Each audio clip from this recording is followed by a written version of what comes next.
Okay, it's the day we've been waiting for. The youth intake is in. I've been sitting around here waiting for this. I've actually postponed my run outside so that I can get through the youth intake part of the save because I really wanted to see what we would get. And as we can see here, this is an excellent intake. And look, it appears to be a terrific group of players and has the potential to be a real golden generation for this club.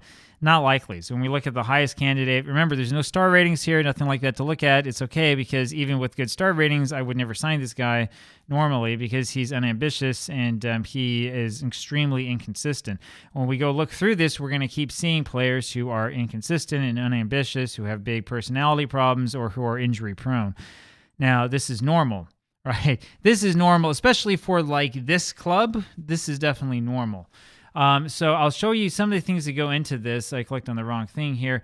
Go over to our coaching staff. Most people know about this. Your head of youth development has a huge impact over what kind of players come through. We changed heads of youth development as soon as I came on, and then we changed again right after the winter transfer. This is the guy we have now, Liu Pingyu, who you can see is a model professional. That's what you want. I don't know what his ratings are in terms of how good he is at spotting youngsters and all this other stuff because I have all of that turned off, right? If you have a normal save where it's not turned off, you can look at that and try to make sure you get the highest ratings possible.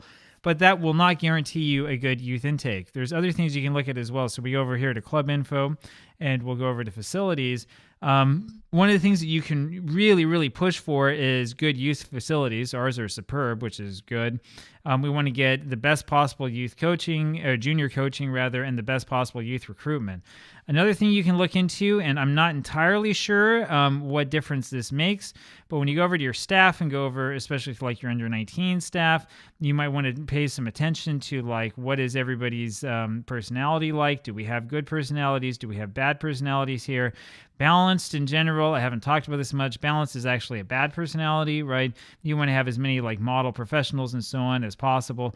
I haven't really been looking close at this because I just let the computer take care of this. I, at least right now, can't be bothered to sit around and worry about who my staff is on like the youth team and stuff. Let them figure that out. I'm tired of doing that.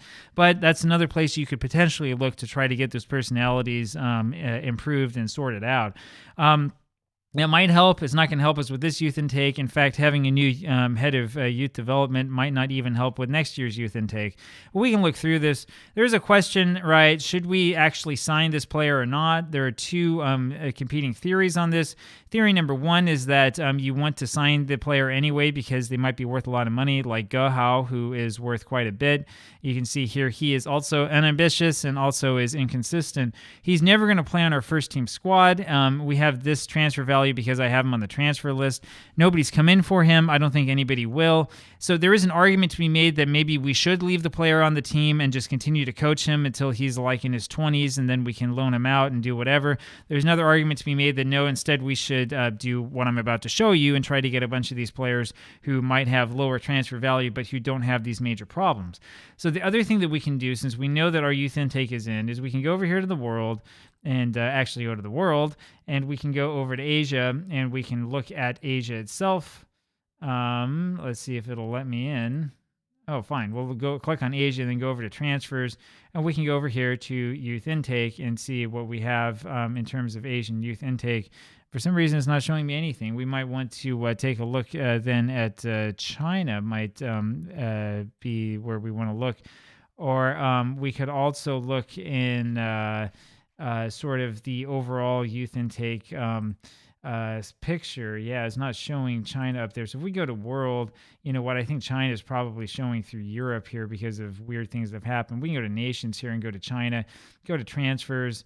And instead of all transfers, we want to look into youth intake, and we can see the youth intake for a bunch of other Chinese clubs, including us. You can look at this screen and you can be like, oh, okay, well, we want to check out all these guys. So we're going to select like, I don't know, a huge bunch of them.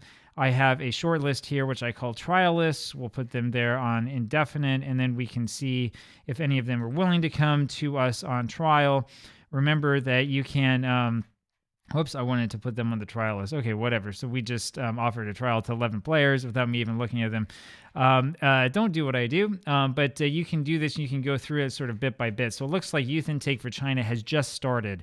and we can take those players in as well. Now, there's an interesting trick, which is that even though these guys are on trial with you, they're not going to count against your trial number, right? So you can offer them a contract. You can decide not to. It's really kind of all up to you.